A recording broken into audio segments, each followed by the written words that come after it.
muddo dhowr sano ah waxa uu dib u dhis iyo dayactir ka socday garoonka diyaaraduhu ka hadaan ee magaalada Burco marar badan ayay ku celceliyeen maamulka dib u dhiska madaarkaasi inuu si dhaqso ah u dhammaan doono mashruuca dib u dhiska madaarka Burco balse ma dhicin taasi muddada uu socdo mashruucaasina waxa ay ku dhowdahay 8 sano waxaana jira xoga tilmaamaya inuu fashilmay mashruuca dib u dhiska madaarka Burco marar la xidhiidhnay maamulka madaarka Burco si aan uga helno xog dheeraad ah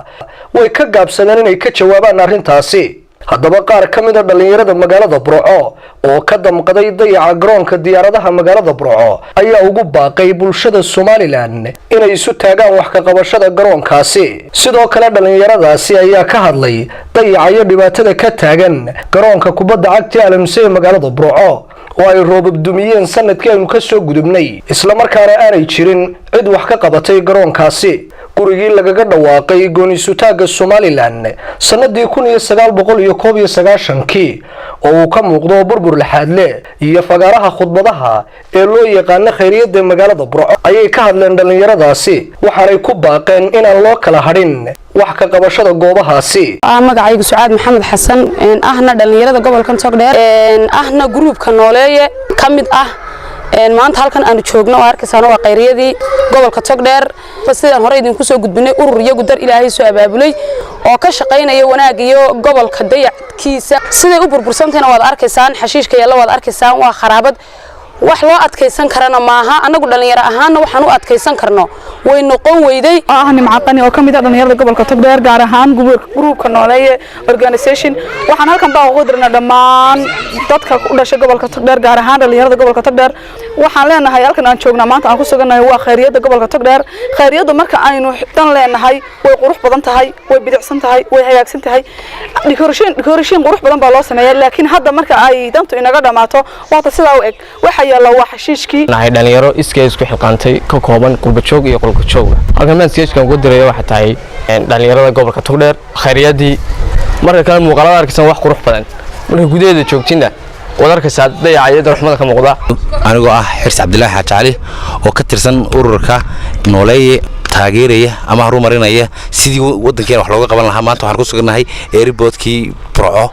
oo muddo dheer xidhnaa wad aragtaan airport sidoo yahay inagu aan dhalinyarada iyo asxaabta qurbajoog iyo kuwa dalka jooga waxaan ugu baaqayaa inaynu inagu horumarkeena horumarino oo wax qabsano oo dalkeena wax ka dhigno airport-kiina wad aragtaan meel magacaygu waa Deeq Axmed Ismaaciil anigoo ka tirsan groupka nooleeye waxaan maanta baaq u dirayaa garoonkii Burco oo maanta aragtaan sidoo yahay waxaan ugu baaqayaa dadweynaha reer Somaliland siiba dadka reer Togdheer meel kasta joogan dunida daafaheeda qurbajoog iyo qaranjoogba in garoonkii loo kaco aniga ka socda ururka nooleeye gobolka Togdheer magacaygu waa Nimcaqani Cabdi Abakar waxaan idin leeyahay goobtan aanu joogno aan ku suganahay waa gurigii laga taagay calanka Somaliland wuxuu leeyahay xasuus gaar ah wuxuu leeyahay qiimo gaar ah waa halkii Somaliland ka soo kantay waa halkii Somaliland nabadeynteeda iyo mideynteeda laga taagay waxaan leenahay inaynu xusno muu ahaadeen maanta inuu sida ahaado muu ahaadeen maanta inuu soo jabnaado haddaan nahay ururka nooleeye haddaan nahay dhalinyarada gobolka Togdheer waxaanu u diraynaa baaq iyo soo jeedin dhammaan maxay hiday dadweynaha gaar ahaan reer Togdheer waxaan leenahay hoos loo eego gobolka Togdheer hoos loo eego gurigii laga taagay calanka Somaliland wuxuu xaq u lahaa ama uu mudnaa in uu noqdo goob loo dalxiiso goob la tago goob lagu xasuusaha Somaliland lagu soo dhalinyarada iskood isu abaabushay diyaarka waa inay dadkooda u soo gudbiyaan baahi kasta oo ka jirta gobolka Togdheer ballan qaadayna haddaan nahay ururka dhalinyarada maanta waxaan ku suganahay guriga calanka Somaliland laga taagay aad baan uga murugoonaan uga xumaanay inaanu aragno isagoo sidaas dawlad qudana ma khusaysay dadka deegan ee Somaliland oo dhan bay khusaysaa waxaan leenahay oo ku boorinaynaa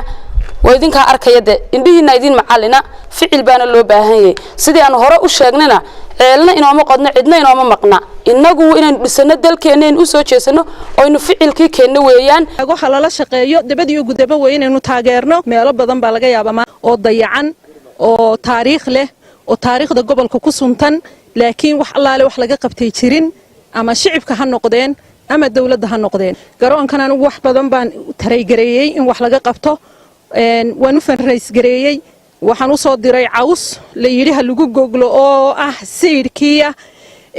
هدنا بوسكا وأنا جا أركا نمان كل عقد له ee isku xayeysiinaya boodharka sursuraya ee aanu quuraynin burco inay geliyaan $100 meel kale isku xayeysiiya halkan aad arkaysaan waa khayriyada ama fagaaraha khudbadaha ee magaalada Burco waxay kamid tahay goobaha taariikhiga ee magaalada Burco xarunta gobolka Togdheer hase yeeshee waxa ka muuqda dayac baaxad leh kasoo inta badan ka hadli jiray goobtan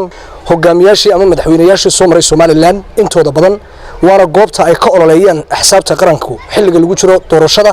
waa goobta kaliya ee aanu jirin hogaamiye soo maray Somaliland ama xisbi soo maray oo talada dalka soo qabtay isla mar ahaantaana isu xil saaray sidii wax uga qaban lahaa Cali Daahir Maxamed Boos barnaamijka bandhiga TV-ga Universal Burco.